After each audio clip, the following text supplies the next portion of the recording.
दोस्तों, बड़ा ऐलान हो चुका है। अब 12 लाख रुपए तक कमाने वालों को एक भी रुपया टैक्स नहीं देना होगा। जी हाँ, बिल्कुल सही सुना आपने। सरकार ने आम आदमी को बड़ी राहत दी है।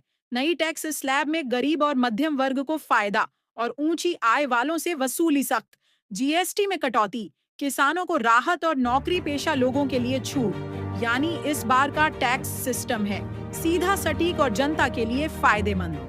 नमस्कार दोस्तों, मैं हूं आपका प्रिया कुमारी और आप देख रहे हैं आपके channel Asia world prime news. आज हम एक ऐसे विषय पर बात करने वाले हैं जो हर किसी की जेब से सीधे जुड़ा है, यानी टैक्स। जी हाँ, सरकार ने टैक्स को लेकर कुछ बड़े बदलाव किए हैं। कुछ जगह राहत दी गई है, कुछ जगह नियम बदले गए हैं। तो आइए बिना देर किए जानते हैं कि आखिर हमारी जेब पर इसका क्या असर पड़ेगा। सबसे पहले बात करते हैं आयकर की। अब अगर आपकी सालाना आय 12 लाख रुपए तक है, तो ध्यान दीजिए, आपको एक भी रुपया टैक्स नहीं देना पड़ेगा। यानी जो लोग पहले टैक्स भरते थे, उन्हें अब बड़ी राहत मिलने वाली है।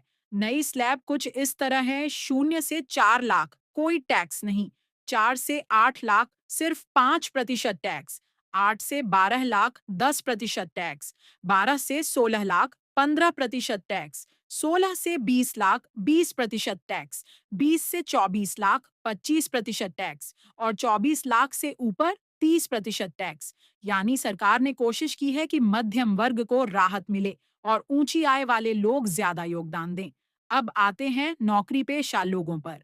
वेतनभोगियों के लिए स्टैंडर्ड डिडक्शन यानी मानक छूट बढ़ाकर 75,000 रुपए कर दी गई है। इसका मतलब है कि आपकी सालाना आय से सीधे 75,000 घटा दिए जाएंगे और उसी हिसाब से टैक्स लगेगा।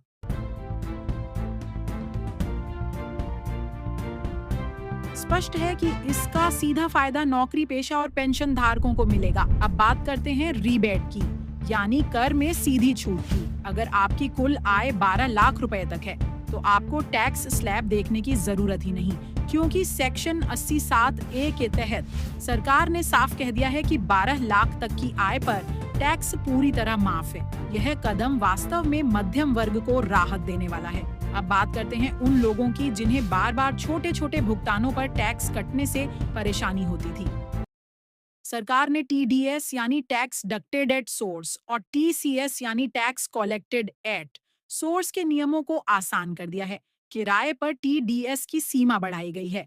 बैंकों से मिलने वाले ब्याज पर वरिष्ठ नागरिकों को छूट दी गई है। यानी छोटे करदाताओं को अब बार बार टैक्स कटने की दिक्कत कम होगी। दोस्तों, अब एक बड़ा बदलाव सुनिए। भारत सरकार ने नया इनकम टैक्स एक्ट 2025 लागू कर दिया है। यह पुराने 1961 वाले कानून की जगह लेगा। इस नए कानून का मकसद है टैक्स प्रणाली को आसान बनाना, डिजिटलीकरण लाना और पारदर्शिता बढ़ाना। सरकार चाहती है कि टैक्स प्रक्रिया सरल हो ताकि आम लोग आसानी से समझ सकें और बिना झंझट टैक्स भर सकें। अब आइए बात करते हैं जीएसटी की, जो हम सबकी रोजमर्रा की चीजों से जुड़ा है। मोटरसाइकिल और स्कूटर पर जीएसटी घटा दिया गया है। कृषकों को राहत देने के लिए ट्रैक्टर, टायर और खेती में इस्तेमाल होने वाले औजारों पर टैक्स दर कम की गई है। इसके अलावा कुछ जरूरी चीजों पर भी टैक्स कम हुआ है। सरकार का कहना है कि इससे महंगाई पर नियंत्रण रहेगा और बाजार में खरीद बिक्री बढ़ेगी। आईटीआर भरने की तारीख। अब बात करते हैं टैक्स भरने की समय सीमा की।